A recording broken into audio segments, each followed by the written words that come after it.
Hey Patriots, it's me, Brandon. So you probably know that. Guys, I gotta say, in 5.5 years, I don't think I've ever been so nervous about doing a live video before. I don't think I've ever been nervous, period, to do a live video before. And I've been sitting, I literally sat here and like reshuffled everything on my desk about 25 times. And then I came up with 1,000 reasons not to hit go live. And then I finally basically just had to like take a deep breath and just hit go live. And so here we are. So, if you feel as you're watching this like my demeanor is a little bit off, well, you're not wrong. Because I don't.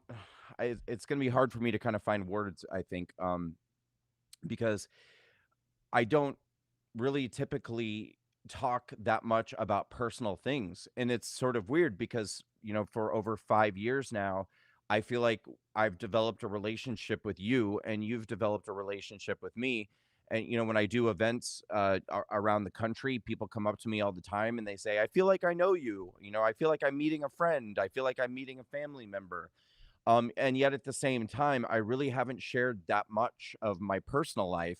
Uh, in a public forum this way, and for some reason I feel deeply kind of uncomfortable doing it. But at the same time, I know that I have to talk to you guys about what's going on because it actually affects my work. It affects everything that's going on in my life. And some of you may have seen the post that I put out last week. It's probably been 4 or 5 days ago, or something, where I said that my mom had a stroke. I said I'm kind of trying to gather my thoughts and feelings about, what all of this means and how I'm feeling about it. And then I made some comments about how it's kind of brought to light to me a lot of like broken dysfunctionality and stuff going on in the conservative movement, which I'm sure was very confusing for you guys. And I understand why. I'm going to try to kind of explain that as well after I kind of get into what happened, how things are going now, and how we're doing, and blah, blah, blah. Before I go much further, let me please just double check that we are in fact streaming. I see you guys commenting, so that's a good sign. I just want to make sure I'm live. Yep, there I am on Facebook. Let's see if I'm on Twitter, which is X, which is I don't know what it. Okay, yep, I seem to be live there as well. All right, that's good enough. Let me just double check YouTube real quick, because if I'm not, I can just get that streaming. Just give me a second, please. All right, and again, for those of you just jumping on here, I already gave my apology, but I'm going to give my apology again. This is probably going to be the least coherent, coherent live video I've ever done in my entire life. Simply because, as I was saying, I don't really typically talk about family stuff or personal stuff, or kind of get into all of that. But tonight, for probably the first time in 5.5 years, I'm going to get into a lot of this stuff tonight. So wow, I already feel emotional and very uncomfortable. So this is going to be probably weird. All right. So the first thing I want to say is that about almost a year and a half ago, I experienced a really big conflict with my parents. Um, and we had a big rift. Had nothing to do with politics, had nothing to do with, my work life, nothing to do with that. It literally was just family stuff, personal stuff, none of which I'm going to get into here. Um, but it was significant. And there's been a big rift between my parents and I for over a year. And you know, to kind of the way that my family functions, and and my family does have a lot of communication problems. We do have a lot of, pretty much any time that there is like, conflict or dysfunction or things like that, it has to do with communication issues. That's just a problem that my family has. It's not really a problem I have. I'm a big talker and communicator, and my whole life is basically about talking and communicating, but I'm just very different than a lot of other people in my family. And so Something transpired about a year and a half ago that caused a big problem between me and my mom and dad. My mom and dad are together. So they're a married couple, have been married, my God, well, we celebrated what, their 50th anniversary at the walkaway, at the Unsilent March, which would have been in October 3rd of 2020. So, anyway, I think they've been together for now 53 years almost. Crazy. Anyway, so this big problem happened, and that's not really usual. I mean, that's how we are, and I'm not the kind of person who likes to let conflict linger and stuff, but it's, we just had a very difficult time working through this situation that happened, and it just went on and on and on. And didn't really see proper resolution, unfortunately, and caused, I think, a lot of hurt and hard feelings. And so I saw my parents uh I think 2 days before my mom had a stroke, which was exactly a week ago today. She had her stroke last Monday. And so I s- I saw my parents a couple of days before their stroke on a Saturday, and they actually came to my apartment. I'm very sorry to say it was one of the few times that I saw them over the last year because of this problem. We've spoken on the phone, and we've had some good conversations, or some fairly good conversations. We've had some really bad conversations over the last year, but we haven't seen each other that much. But they did come to my apartment, and part of the reason they came to my apartment was to try to have a conversation, and so we could try to move forward. Um, at points, the conversation that we had went very, very badly. And we were at odds with one another. There was yelling. I definitely said some things that I feel horrible about. And by the time the conversation was over, we basically just agreed to leave it there for the time, and that we would pick back up on this conversation later, because we were having such a hard time, uh, coming to terms with one another about what had happened. Let me just. Can you guys still see me and hear me? Because my computer just went crazy for a second. So before I continue forward, can you throw some comments in the chat and just let me know? Okay. All right. So I'm checking. Someone literally just wrote, "Your parents aren't proud of you?" Question mark. Yes, my parents are very proud of me. Always have been. Literally what I'm not going to get into the personal side of this. I'm just saying there was a conflict which had nothing to do with them being proud of me. Had nothing to do with work. Had nothing. None of that. It was a family thing. It was a personal thing. But the reason why I'm even sharing this with you is because the last conversation that I had with my parents was one that was just fraught with, again, conflict, and this issue that's going on. And it ended, I would say, peacefully, but without much resolution, and certainly not like the most positive way to end a conversation. And what we'd agreed upon at that point was that we were going to pick up on the conversation later, another time, and continue to work toward healing the situation and resolution. All right, so that's where we ended up. 2 days later, Monday, a week ago today, it was nighttime, and my dad called several times in a row, and I thought, okay, that seems odd because that's not really something he does. So when he had called the second time, because he had only called, I think, like 5 minutes before that, and I was kind of in the middle of something, so I didn't pick up the call. But he called right back, and I thought, okay, that seems like something a little bit odd and something going on. So I picked up the phone, and he sounded very distressed.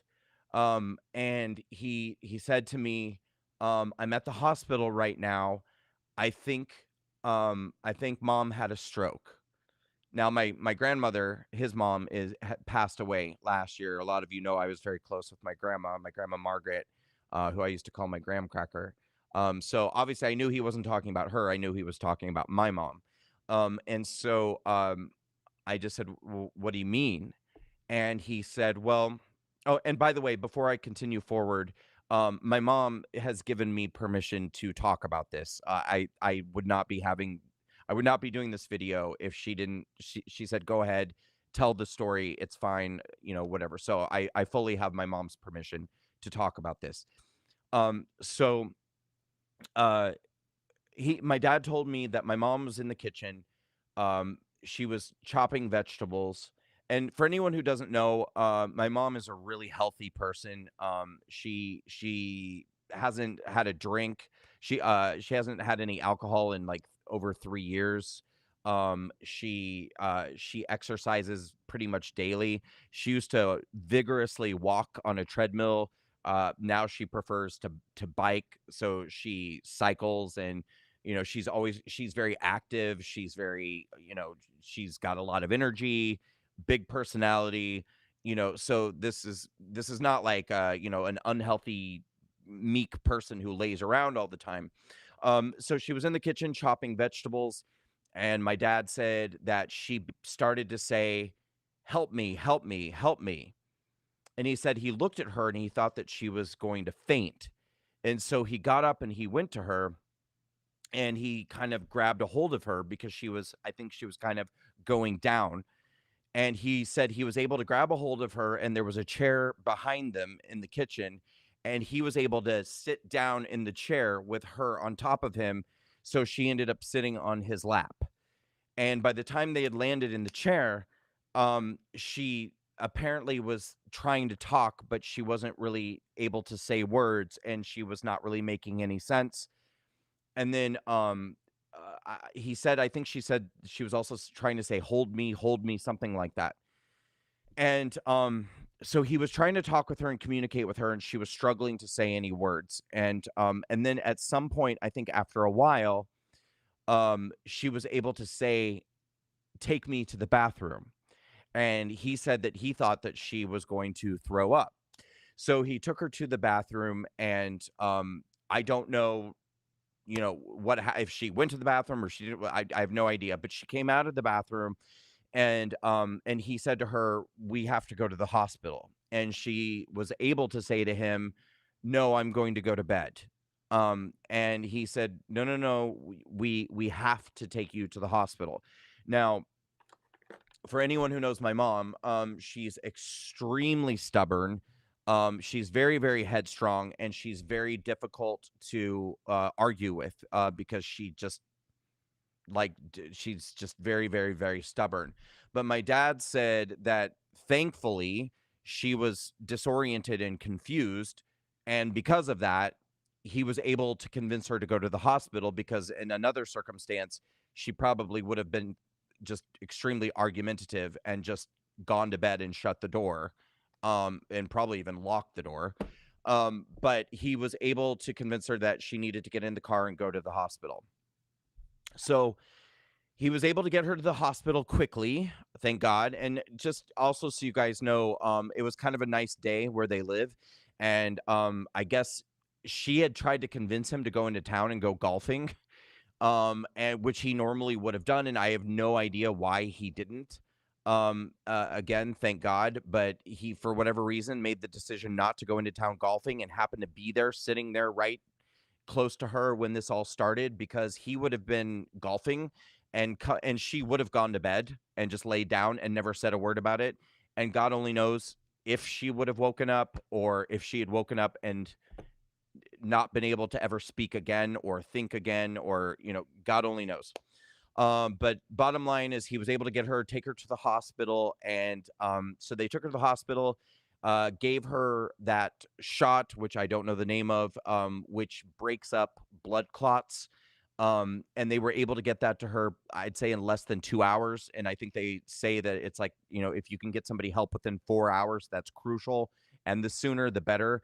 And for anybody watching, please take note of what I'm saying, because I didn't know any of this until this happened to my family, to my mom. But if you think someone is having a stroke, or if you're having a stroke and you're able to think clearly, or get help immediately. It doesn't even matter if you think you're fine and you have a moment and then you come back. You immediately have to go to the hospital and you have to get help. It does not matter if you think you've recovered from it. It doesn't matter if you think you feel okay. You have to go to the hospital immediately, because if they're able to treat you within a few hours, you can pretty much eliminate the possibility of having side effects, as much as humanly possible. Um, if you don't go get help, you can continue to have more strokes, or the stroke that you had can actually debilitate you in a way that you cannot recover from. So you must, if you're out there, if you're with somebody, you think they're having a stroke, take them to the hospital. No matter what they say, no matter what they do, just take them. If you're having a stroke and you're able to think clearly, call 911. Boom, immediately. Don't even question, just do it, get help. And so thank God my dad took my mom in. They got her help really quickly, gave her the shot.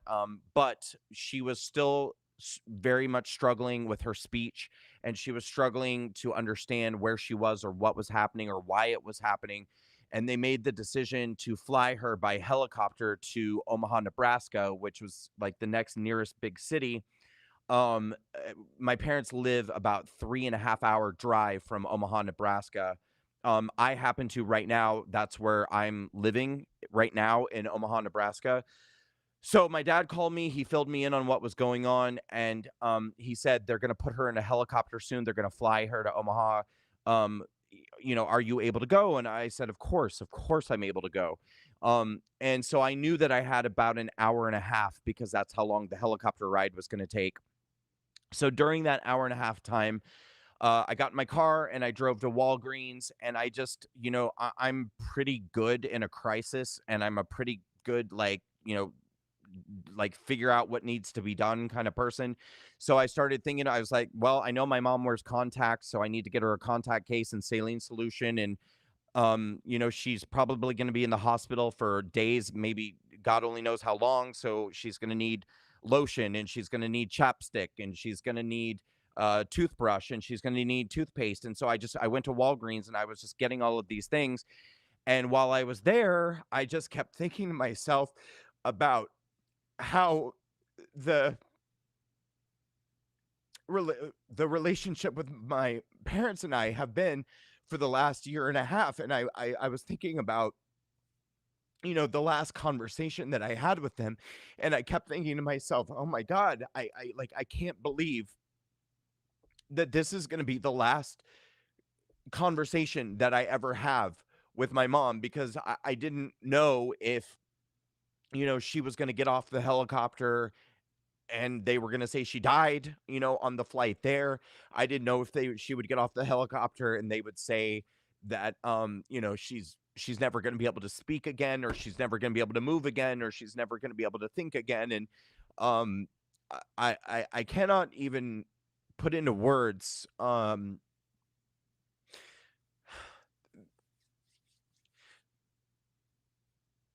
Sorry, I can't even put into words, the feeling of just, I don't know, remorse, regret, like that um that the situation that had taken place between us had been allowed to kind of get to this point, and the amount of time that this had gone, the the amount of time that this had gone on. And oh God. And so I just thought to myself, please, please, please, let there be another chance for me to talk to her, because the I don't want to leave this planet, or for her to leave this planet, with that being the last thing that ever transpired between the two of us. And so I went to the store and I bought all of these supplies that I thought that she would need. And then I went to the hospital. And so I got to the emergency room. By the time I got to the emergency room, she had basically just landed, and they took her immediately into emergency care, and in there for testing. At that time, my brother had arrived, and so I was sitting, basically in the waiting room with my brother, and we were just kind of talking about, the possibilities of what might happen and kind of what this all means, and and then thankfully it didn't take that long. I would estimate maybe 20 minutes. It felt very fast. Somebody came out and said, you can come back and see her. And I was like, wow, great, amazing. And so we got back to the emergency room where she was, and she was just laying there, and she was chit-chatting with the doctors, and she looked good and she sounded good, and she looked a little stimulated, as one might be if they had just experienced something and they were probably in shock, and she seemed quite kind of stimulated about it. Um and I just, went in and I just said, "How are you?" And she was kind of laughing, and she said something like, "Well, I guess this is one way to get attention," or something, and I said, "Yeah, little dramatic. Next time you need attention, maybe let's try some dial it back a little bit." But so we just kind of we talked, and immediately while we were in there, she seemed totally normal. She wasn't like slurring her speech. There was no paralysis. She was able to communicate very normally. Her spirits were actually, she seemed very upbeat. She was laughing. The only sign that something was off or a little bit wrong or seemed a little bit wrong was the fact that she kept repeating the details of her day. Um, because she kept saying, like, "I don't understand how this happened. I don't understand how this happened. I got up this morning." She I can't believe I can't remember because she said it about 25 times, but she said, "I got up this morning." She said something about it was a beautiful day, so I went out on the deck and I was reading my book. And she said, "Then I went inside and I I biked 16 miles." I'm laughing because she kept saying that. Anyone, like, she told the nurses, the doctor, she like 45 times, "I biked 16 miles. I don't know why this happened. I just biked 16 miles." And so she kept saying that she biked 16 miles, and then she said, and then I went in the kitchen and I was fixing dinner, and and so she just kept repeating that. And then we would talk about something else and have a very normal conversation, and then just kind of, out of nowhere she would go, "Now, why is this happening? Why is this happening again?" And we would have to say, "Well, mom, we think you had a stroke." And and every time we would tell her she had a stroke, her eyes would bug out and she'd go, "Oh, well, that's all I need." And she would just keep saying that over and over again. Then we would have another conversation and she would go, "No, no, why is this happening?" And we would say, "Well, we, we think you had a stroke." And she would go, "Well, that's all I need." So she would just kind of keep repeating that over and over again, which was actually very funny. Um, so during that time that we were in the ER, I was able to hold her hand. I was able to stroke her hair. I was able to just, kind of tell her, it's going to be okay. Everything's going to be okay. But she honestly, she was doing very well. She didn't seem to be very scared. She did seem a little anxious and stimulated, and all these things. But she didn't seem like, scared to death or horrified or anything like that. From there, she was in there for, I don't know, probably an hour, hour and a half, something like that, and then they moved her up to, I think, an ICU room, I believe. So we took her upstairs, got her situated in her ICU room.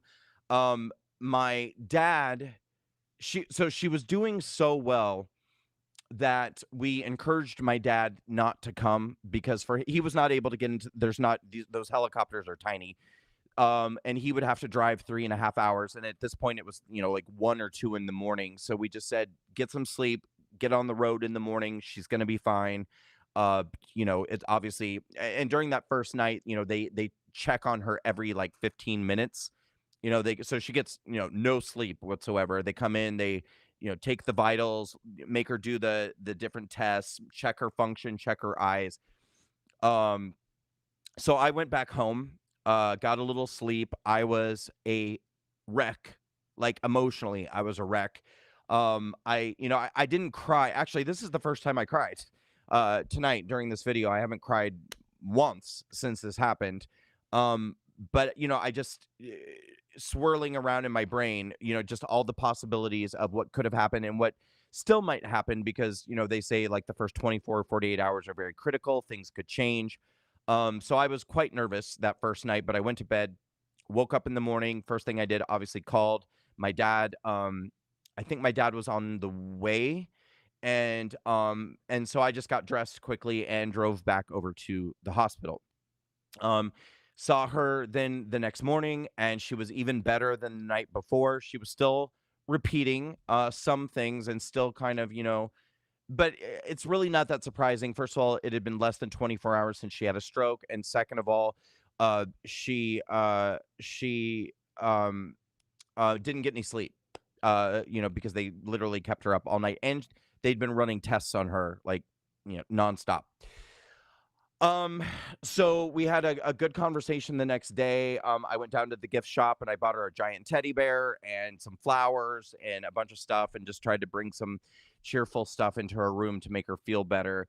And we so the second day it was my brother, my dad, and I, and we just kind of spent the pretty much the majority of that day with her having conversations, just, kind of keeping it light and jovial and being there with her while she had tests. But again, I have to say she was amazing. I mean, she did great. Like she wasn't freaking out, she wasn't distressed, she was laughing a lot. I think she was actually probably very happy to have so much family around. And like I said, I mean, things have been really difficult between us for a year to a year and a half. And so, even though we didn't talk about any of that, obviously, it probably was good for her to just, have her kids around and have things be very loving and very supportive and very light and all of that. So, I think it was very positive for all of us. In the middle of the day, I actually had a scheduled interview. So I left, I drove home, I did my interview, which I thought was insane. And this is where I started to kind of have these feelings, which I'm going to get into a little bit about, the comments that I made the other day about the conservative movement and the craziness and insanity of everything. I'll get into all of that in a moment. But I went back to the hospital, stayed there that night until this is now Tuesday night. I don't know. I would imagine I stayed there until 9 or 10 p.m. And the next day, I was scheduled to fly to New York City because I had a media interview with Rudy Giuliani, and I had a number of other media interviews scheduled and some other things scheduled for this trip to New York. Now, to be clear, I had scheduled, I think, like a 9 or 10 day trip to New York. It was long. Um, and my mom kept saying, she was like, "Go to New York. I'm fine. I'm totally fine. Like, go, go, go. I feel great. I'm gonna get out of here within a day or two." I kept saying, I don't really know if I should or if I shouldn't, but I'll figure it out. And what I ultimately decided was to go ahead and go, but just make it like a 4 day trip instead of a 9 day trip. So I changed my flight home and I changed my hotel, and I just allowed myself a couple of days to do the interviews and stuff that I had to do in New York and then come back. And obviously, during the time I was in New York, I kept in touch multiple times a day, and she just continued to feel better and do really well. So, where she is right now, she was released from the hospital. God, now I'm getting confused. I think she was released from the hospital 2 days ago. um, Drove back to where my parents live. She's been doing great. I believe yesterday she went out golfing on the golf course, and she's really not having any issues. However, um, we are incredibly lucky, and I'm incredibly grateful that things with the stroke turned out as well as they did. But through the process of running all of these tests, they found a spot on her heart, which at this point they believe is a tumor. And what I've been told is that they feel pretty sure that it is likely a benign tumor on her heart. Thank God. However, whether it was or whether it is or isn't benign, um, there if it's a tumor, they're going to have to remove it. And we're supposed to get some answers to those questions, hopefully Wednesday. I'm hoping to God that's what we were told, but everything's been a little slower than we had hoped for. So hopefully Wednesday, but I'm sure this week we'll get some answers to that. If in fact it is a tumor, benign or not, she's going to need open heart surgery to remove the tumor. And open heart surgery has to happen quickly because of the nature of the situation. So right now we're preparing ourselves for the very real possibility that within the next 2 weeks she's going to require open heart surgery. And so obviously that scares me to a certain degree. And then should the surgery go well, which it should, I think it's very routine these days, and I think that people do very well with open heart surgery. Um, it still is going to require a significant recovery period, and I think a lot of help and things like that. So I think at this point we're kind of preparing ourselves for knowing that there's going to be some significant medical procedures and recovery in the coming weeks and probably in the coming months for us. Okay. So that's kind of where I am and where my family is with this situation that's happened with my mom. The great news is that she's uh, I don't know that I could say 100% fully recovered, but I mean if she's not 100%, she's as close as to 100% as a person could possibly be, who just had a stroke 7 days ago. I mean, she's at home. She's active. She went golfing. She's doing her normal life and her normal routine. She's communicative. She is not having any trouble communicating. She's not experiencing any paralysis. She's not, I mean, nothing crazy has happened. And she seems to be basically normal.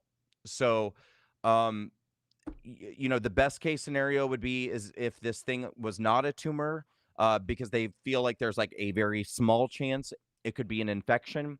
If it were an infection, she could simply take medication and get rid of the infection. But the doctors have already said that they're quite confident it's not an infection, and it is in all likelihood a tumor.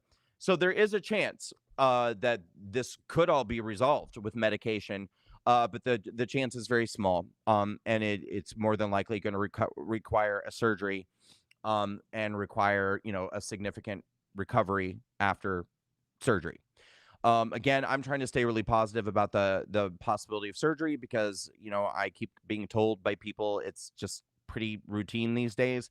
The idea of your parent having open heart surgery is just I don't like it at all. Don't feel good about it at all. But I just have to try to put my trust and my faith in the fact that this is something that typically goes very well for the vast majority of people, and there's no reason to assume that this would be any different.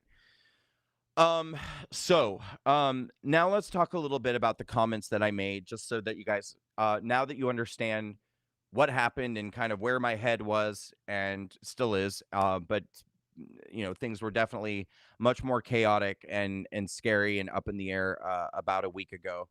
Now, as you guys know, we have this big event coming up in November in West Palm Beach, Florida. It's a 3-day event, the Walk-A-Con event. That's what I'm talking about.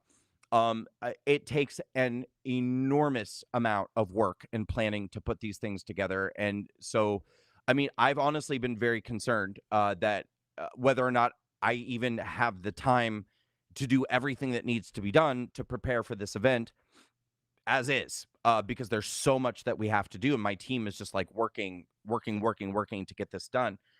And then when this happened, and I knew it was going to force me at least for a couple of days to have to stop. Um, I was panicked. I mean, I was truly panicked about stopping. Um, but I was also more panicked about my mom and that situation. And I also felt like I couldn't cancel my trip to New York because part of my trip to New York was doing things to help promote our event that's happening in November. And that's a big part of this is like this constant feeling like we have to keep pushing, we have to keep pushing, we have to keep promoting, we have to keep working on it, we have to keep, um, and I got really angry and I got really frustrated because the truth is, we've been at this now for over 5 years. I can honestly say that Walkaway has never had a bad event. We've never done a bad event, never. I mean, and everybody who has ever come to any of our events says, "Oh my God, this is like unlike anything I've ever done before. This was amazing. This felt so great to be among like-minded patriots and feeling like we're doing something for the good of the cause and the good of the country." And people just go on and on about how great they feel that the work we're doing with Walkaway is, the events that we do, these big events that we do that bring people together from all over the country. And then it's like we do them. And then the next time it comes time again to do another event, it's like we have to convince people all over again why they should come. Um, and that's fine. I mean, I guess I accept that as kind of like part of the job. I'm just saying that when this thing happened with my mom, I just got really angry because I was like, I need to be with my mom right now. Like I need to be able to spend this time making sure she's okay, particularly with this personal situation that's happened between the two of us. But the truth is I felt like I couldn't. I felt like I literally didn't have the option to stop. And I know that I'm not even going to read the comments right now because I know you guys are going to be like, oh my God, family comes first. And if you have to cancel the event, cancel the event. But I don't want to. I don't want to cancel the event. I don't want to stop doing the work that we're doing. This is very important. Family is more important. Family is the most important thing, but this is important too. All of this is important. And the point is not should I or can I stop so that I can spend time to be with a family member in crisis. The problem for me is that, for 2.5 years, I'm talking about since January 6th, people have said, "Oh my God, what you've been through. Oh my God, you went through, you've just been dragged through hell, and you still keep going. And what can we do? How can we help you? How can?" And this is it. Like the best way to help me is to not force me or my team to spend so much time reminding you guys why what we're doing is important and why you need to step up and participate and be a part of this and support what we're doing. And look, I get it. Like if I mean this sincerely, if you absolutely can't afford, to take a trip or whatever, I totally get it. That's not it. But I know that a lot of people can. And I know that a lot of people, can be there. So just be there, like support. That's it. Um, uh, I was talking today with Katie Hopkins on the phone. And Katie's actually one of the speakers at this event in Florida. Um, and we were having this conversation about conservatives and how conservatives are. And sometimes, they'll say one thing, but then the actions don't really meet up with the words. And Katie was saying, one of the things that we're doing with this, so we're doing 6 events in one weekend, and one of these events is a January 6th panel. Because you guys have been saying like we can't get the truth about January 6th, we can't get the information, and also we want, how can we support the J6ers? What can we do to help support J6ers? And so one of the things we're doing is that I am flying in people who have been through the January 6th experience. We're putting them on a panel. We're charging nothing at all to participate in this event. We're actually including it in the brunch event. So the Sunday event that we're doing is brunch with Carrie Lake. Carrie Lake is the keynote speaker. She's going to be signing books. So you'll get to have brunch. You'll get to hear Carrie Lake. You'll get a copy of her book. You'll get to, if you want, you can get your book signed. And then when that's over, we're doing a panel of January 6th defendants sharing their stories and talking about what they've been through. And Katie was saying, like, people are always saying, oh my God, how can we support the J6ers? What can we do? Well, here's another way, and so that's what I meant. And I don't really want to go any further with that at this moment because again, I still kind of, I'm processing just a lot of stuff, but there's going to be a lot of I'm not going to I'm not going to pull this event for like personal family reasons. I mean, unless something really tragic or terrible happens, like there's I want to keep working, I want to keep moving forward, and I want to bring to life this amazing weekend that we're going to do. But one of the key ways that I think that you guys can help me is please understand and realize I am not going to be able to push this as much as I normally would or promote it. I mean, any other time, like any other event we do, I would be doing live videos every day. I'd be sending out emails 4 or 5 times a day. I'd be whatever.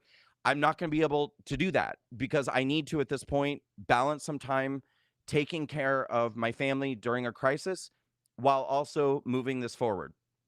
And so, um, the frustration and the anger that I was feeling like I don't even have the option to pull back and take care of what's really most important, this crisis that's happening, and deal with that. And so that's what those comments meant. And I don't really want to go any further with that because I'm sure you understand what I'm trying to tell you. Um, but that's that's what's going on with my family. That's what's going on with my mom. And that's why I made the comments that I made. And, please offer me just a little bit of grace and understanding right now, too, because this really did turn my life and my family's life upside down completely for days. And especially on that first day, it was very, very scary. It's the closest brush I've ever had with the feeling that I was very legitimately going to lose one of my parents in a way that was absolutely unexpected and they're too young. This is not the time that they're not old, and so yeah, I mean it's been a pretty jarring situation. Um, but now you kind of understand what's going on.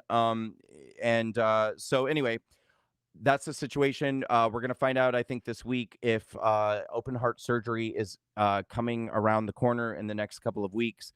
I'll definitely keep you guys informed about what happens with that.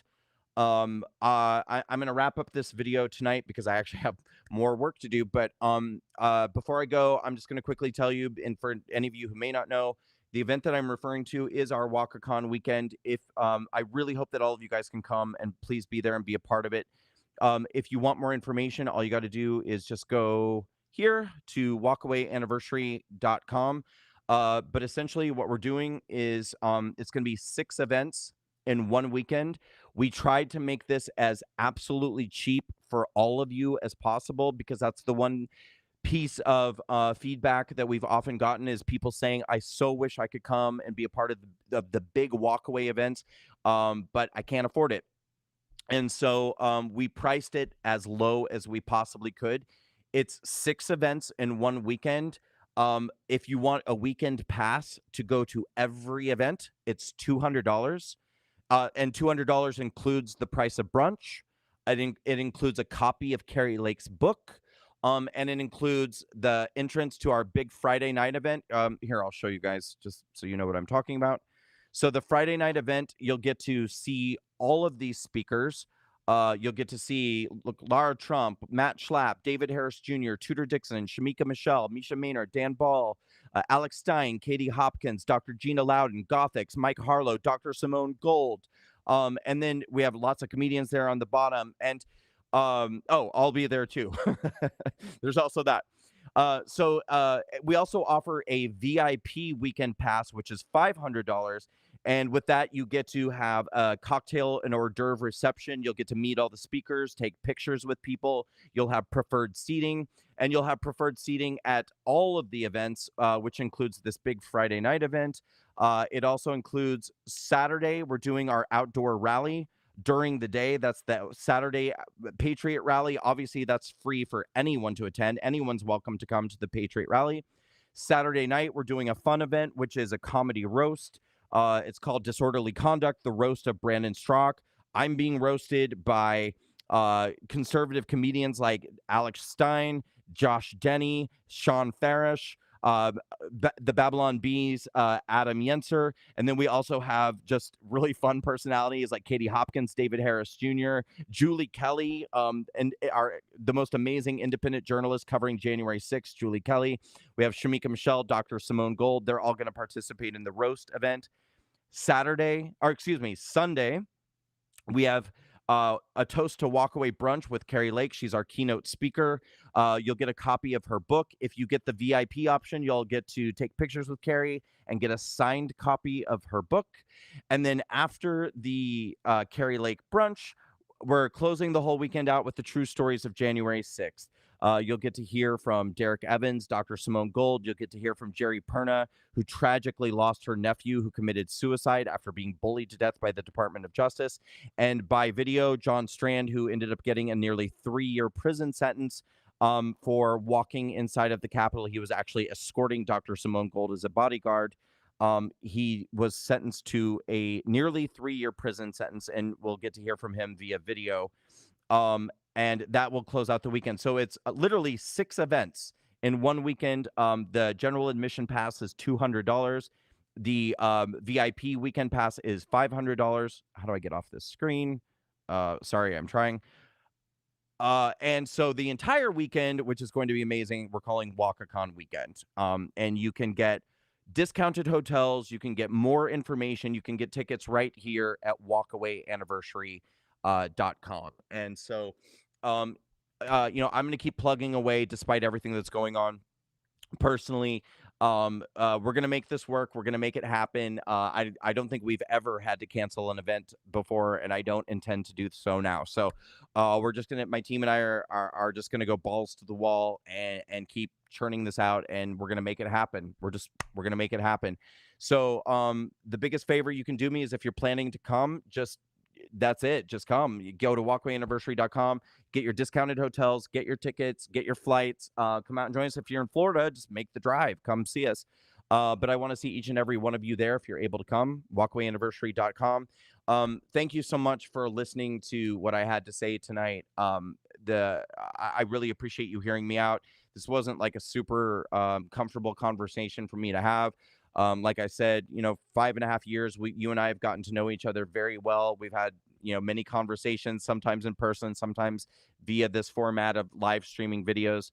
But I don't think I've ever had such a personal conversation with the public before. But this is just wanted to tell you guys this is what's going on. This is what happened. So yeah, I'm sorry. I'm trying to kind of catch up on the comments now and what you guys are saying. So I'm going to continue to go live with you. I'll go live with you a couple more times later this week. I think that was kind of a lot for me to get out. So I think I'm going to kind of take a breath, get a drink of water. I've got to shoot another video right now that we have to get edited and get that out. We're promoting WalkerCon. But I really sincerely love all of you very, very much. And it's been incredible taking this journey with all of you for the last 5.5 years. Thank you for standing by me through good and through bad, through ugly and the beautiful, and through thick and through thin.